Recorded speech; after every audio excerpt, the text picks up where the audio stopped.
आप देख सकते हैं एक आदमी हेलमेट पहनकर यहाँ पर आया हुआ है सतयुग दर्शन ट्रस्ट को देखने के लिए। हम इनसे बातचीत करते हैं, हेलमेट क्यों पहना है।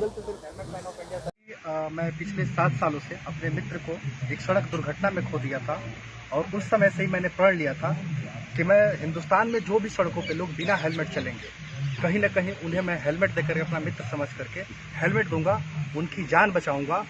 और भारत जो हमारे 75 साल आज़ादी बाद 100% साक्षर नहीं है, तो जो पढ़े लिखे लोग इस सड़कों पे जो बिना हेलमेट चलते हैं, तो मैं उनसे किताब लेकर के, जो आज भी भारत में 30% ऐसे बच्चे हैं जो कि शिक्षा नहीं ले पाते हैं, जो अभी शिक्षा से वंचित है, मैं उन तक पुस्तक पहुंचाऊंगा। और आज सतयुग में मुझे आकर के परमेश्वर के अंदर से खुशी हो रही है कि जो पिछले 7 सालों के अंदर हमने 49,200 अभी तक 22 राज्यों में हेलमेट दे चुके हैं। अच्छा। और 7 लाख बच्चों तक हम पुस्तक भी पहुंचा चुके हैं। सर हेलमेट पहन कर क्यों रखते हैं?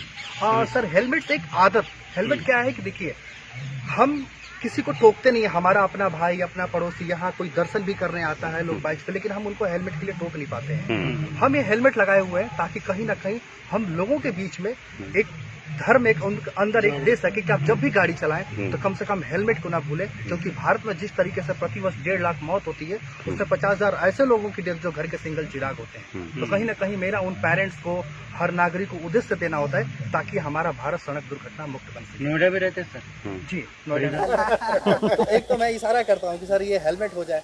दूसरी चीज़ की अब जैसे ही मैं गाड़ी आगे लेकर के गुजरता हूँ तो वो मेरे पीछे का संदेश बहुत लोग ऐसे पढ़ते हैं। तो कुछ लोग ऐसे मैंने देखा हुआ है कि 60 से 65 साल बुजुर्ग हुए हैं, गाड़ी स्पीड करके मेरी गाड़ी रुकवाएं और रोड पे दंडवत वो मतलब लेट करके उन्होंने प्रणाम किया मुझे कि हमने भगवान को कभी वो चीज़ें नहीं देखा। लेकिन आज जब से मैंने न्यू गाड़ी खरीदी थी उसमें हेलमेट पड़ा हुआ था, किसी ने मुझे नहीं टोका। लेकिन आज आप ऐसे व्यक्ति मिले कि जो मुझे इस तरीके से आपने केंद्रित कराया और उन्होंने वही कहा कि मैं शपथ लेता हूँ मैं खुद भी हेलमेट पहनूंगा और कहीं ना कहीं आपके मिशन से, आपके जो भाव से मैं चेंज हो रहा हूँ यहाँ पर, तो दूसरों को भी प्रेरित करूंगा। क्योंकि तो सड़क दुर्घटना में आप कार में भी हेलमेट पहनते हैं? हाँ, कार में भी सर हेलमेट। अच्छा, कार से ही आए हेलमेट पहन के? हाँ बिल्कुल बिल्कुल सर। अच्छा। मैं बाइक पे हेलमेट। लोग हंसते नहीं है आपको देख के? जो हंसेंगे क्यों नहीं सर, वो काम है हंसना, हंसने में ही तो जागरूकता है। हर काम अगर आप कोई भी अगर कुछ अलग सोसाइटी के लिए, समाज के लिए करते हैं तो लोग हंसते हैं, लेकिन कहीं ना कहीं आगे जा करके जब आपके कार्यों द्वारा, आज जैसे बहुत लोग, जैसे होली के दिन किसी की जान बच गई मेरा हेलमेट, आज मेरे गांव में जाके वो हर होली के दिन 10 केजी मिठाई बांटते हैं। मैं वहाँ नहीं रहता हूँ, लेकिन उनको लगता है कि नहीं इस गांव में व्यक्ति ने हेलमेट दिया तभी आज मैं जीवित हूँ।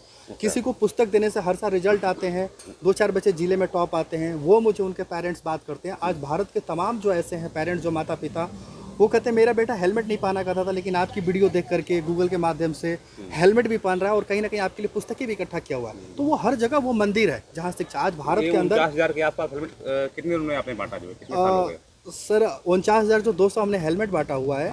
और जो हेलमेट मैंने बताया कि जो उन लोगों से वो देता हूँ जिनसे मैं बदले में पुस्तक लेता हूँ, वो पुस्तक मैंने 7 लाख बच्चों तक पहुँचा। अभी तक हिंदुस्तान में 800 हमने लाइब्रेरी भी बनवा चुका है, ताकि कहीं ना कहीं एक धार्मिक मंदिर, ताकि हमारा भारत आने वाले समय में एक शिक्षा का, जिस तरह से ये शिक्षा का केंद्र है, मतलब लोग डरते हैं चीज़ों को, उनको पता नहीं होता है क्योंकि उनके अंदर ज्ञान की कमी है, वो कहीं ना कहीं समझना नहीं चाहते हैं। अगर पुस्तकालय से, अगर ज्ञान से, अगर उनमें कहीं ना कहीं वो चीज़ें दिखेगी, या भविष्य में ऐसी भी जगहों पे वो पुस्तकालय अगर बनाया जाए, तो वो जो हमारे आने वाली जनरेशन है वो ना कहीं समझेगी। इसीलिए अभी बड़े लोग जो सड़कों पे हेलमेट नहीं लगाते हैं, भारत के अंदर मैंने सुप्रीम कोर्ट से 4 साल के बच्चे के ऊपर हेलमेट का कानून पास करवाया, ताकि जो प्राइवेट स्कूल है जो झोला बैग दे रहे हैं वो अपने बच्चों को हेलमेट्स भी दें। जब वो बच्चे जब बड़े होंगे तो उन्हें हेलमेट के लिए ट्रैफिक पुलिस को कहना नहीं पड़ेगा, वो बच्चे खुद भी रहेंगे भूमिका में। क्योंकि आज जो हमारा भारत है वो विश्व के पहले स्थान पे है सड़क दुर्घटना के मौत के आंकड़े में। एक कोरोना जैसे बड़ी महामारी थी, उसी तरीके से हमारे देश में सड़क दुर्घटना भी बहुत बड़ी महामारी है। तो कहीं ना कहीं हमें इसके लिए लड़ाई लड़नी है। हम ये जो यहाँ पे अगर अध्यात्म की बातें, अगर धैर्य की बातें, संतोष की बातें सिखाई जाती है, तो कहीं ना कहीं इस जगह पे भी आने के लिए सतयुग में भी हम सड़क को ही माध्यम चुनते हैं और सड़कों पे आते हैं, दुर्घटनाएं होती रहती हैं, जो कि हमारा ये सतयुग यही सिखाता है। अगर कोई भी सामने कहीं परेशान हो तो कहीं ना कहीं हमें उसकी मदद करनी है। लेकिन यहाँ से जो लोग ज्ञान जाते हैं, सड़क पे जाते ही लोग भूल जाते हैं। तो हमारा ज्ञान ये होना चाहिए कि तड़पने वाला इंसान कोई यहाँ नहीं तड़पेगा, वो सड़कों पे ही तड़प रहा होता है। तो कहीं ना कहीं हमें उसका मार्ग चुनना चाहिए, ताकि हम खुद भी स्वयं हेलमेट जागरूक करें और दूसरे को टोकें जो भविष्य में दुर्घटनाएं होने वाली हैं, ताकि वो कम तो नहीं होंगे लेकिन हम उन्हें जागरूक करेंगे तो मौत के आंकड़े जरूर कम होंगे।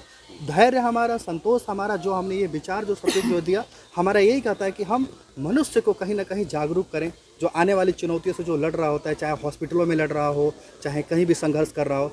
यहाँ तक आने में हमें भी गाड़ी का जो मैं देख रहा था कि कोई भी 1 सेकंड 2 सेकंड रुकना नहीं चाह रहा था, कहीं कहीं ये चीज़ है, लेकिन मैं आराम से धैर्य का परिचय, बल्कि मुझे रुकने में खुशी होती कि वो मुझे खुद देखें कि मैं गाड़ी के अंदर हेलमेट लगा के भी कितने धैर्य से।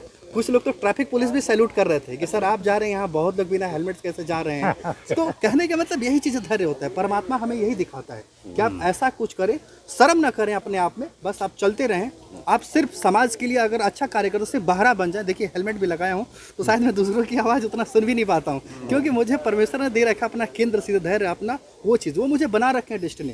क्योंकि मैं भी कहीं जॉब कर रहा था, माइक्रोसॉफ्ट जैसे बड़ी कंपनी को हमने छोड़ करके, मतलब त्याग करके, आज हमने इस 49,000 हेलमेट बांटने के लिए अपना घर भी बेच चुका हूँ। आज तक मैंने किसी से कोई पैसा नहीं मांगा, मांगने के वजह में सिर्फ पुस्तक मांगा। और आज परमेश्वर, ये मैं नहीं, वो तो डेस्टिनी बना रखा है। और आज भारत में मैं इतने 22 राज्यों तक वो चीज़ें पहुँचा हुआ हूँ। तो यही चीज़ है, ये डेस्टिनी कहीं ना कहीं परमेश्वर चुन करके भेजता है। शायद मैं अगर यहाँ उन्होंने बुलाया हुआ है तो शायद मेरी तरह और भी लोग कहीं ना कहीं आए, और दूसरों की जो सफलता, जिस चीज़ के लिए हम यहाँ पर आते हैं, वो कहीं ना कहीं हमारे समाज और सोसाइटी में हमेशा वो दिखे। तो आपने घर बेच दिया जो? जी, घर भी बेच दिया हमने, जमीन, हमारी वाइफ भी आई हैं, वो भी अपनी ज्वेलरी तक भी बेच दी हैं। मतलब बहुत ऐसे सारे वो भी आपका सपोर्ट करते हैं, मतलब हाँ, हर चीज़ पूरा परिवार। अब होता है कि आप कोई कार्य करते हो ना, तो धीरे धीरे आपका, पहले तो परिवार बहुत अगेंस्ट है इस चीज़ों के, लेकिन कार्य देखने जब दूसरों की जान बचाते थे, जो लोग मुझसे मिलने आते थे या वो चीज़ करते थे, तो कहीं ना कहीं उस चीज़ों में बदलाव आए।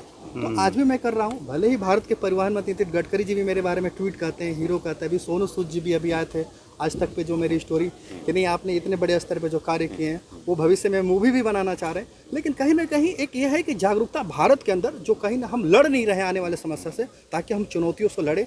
और मेन मुद्दा जो है हमारे भारत के अंदर, शिक्षा 100% बढ़ाना और सड़क दुर्घटना मुक्त करना, तभी हम जा कर के देश में उस तरीके से अपने कामयाबी वो चीज़ें कर पाएंगे। ठीक है सर, बहुत अच्छा लगा, धन्यवाद। Thank you sir, thank you. बहुत अच्छा।